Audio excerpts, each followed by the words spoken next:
Good evening, my name is Pratat. My registration number is UR15CS025.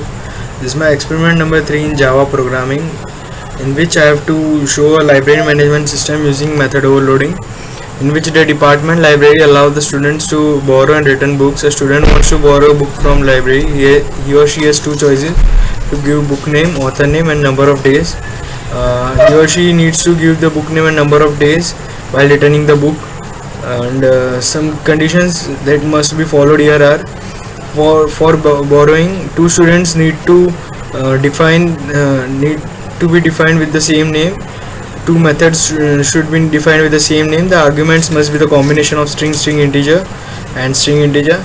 For return, two methods need to be defined with the same name. The arguments must be the combination of string integer or string. While executing the program, minimum two students are allowed to borrow or return.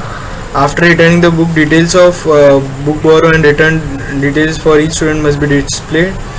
For displaying the details, student name, registration number, book number, borrowed date and return date and number of days used, it should be displayed. So let's move on to the program. So here I have created a class library in which different methods, different variables I have used, like student name, registration number, book name, author name. If we don't know, then it should give not known, and end days means number of days. Get input to take the input of that student, name and registration number, and then borrow method is used, in which book name, when passed by the function or method, it is given to the variable of the class. After that, simple another borrow function which I have used, it is used for method overloading. After that, same for return is also there, and for output, simple sout statement I have used. Then I have used I have taken as an array student as an array. After that, switch statement I have used to take the input and output for return and borrow statements. So let's see how it works.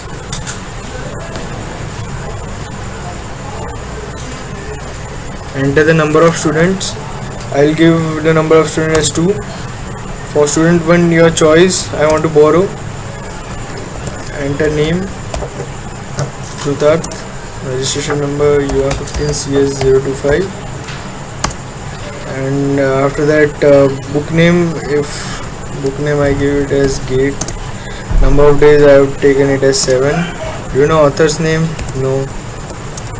So the receipt would be generated, in which name is there, registration number is there, book name is there, number of days I have taken, author name I don't know, that's why it's not there.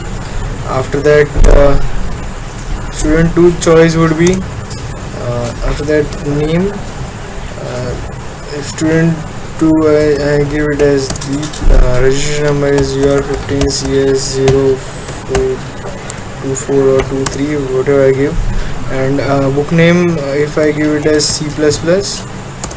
After that, number of days 4, or after that, I know author's name, so I am giving it as yes. Author names I am giving it as Corman. So number of days it will be 0, and it's a program.